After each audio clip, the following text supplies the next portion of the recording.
RSI 14 is 91, and the stock is extremely overbought on RSI 14, but may also continue to gain.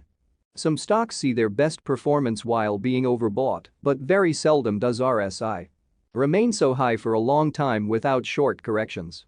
Risk has therefore increased and larger daily movements can be expected over the next couple of days.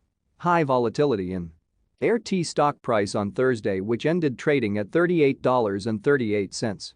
Updated on December 24, 2020. Hold candidates since the AIRT stock price gained 293.64% on the last trading day, Thursday, 24 December 2020. Rising from $9.75 to $38.38. And has now gained 3 days in a row. It will be exciting to see whether it manages to continue gaining or take a minor break for the next few days.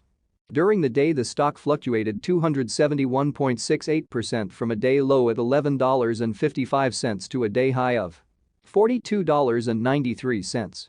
The price has fallen in 6 of the last 10 days, but is still up by 243.23% over the past 2 weeks.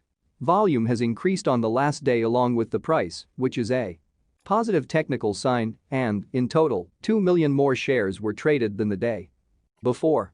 In total, 2 million shares were bought and sold for approximately $88.41 million.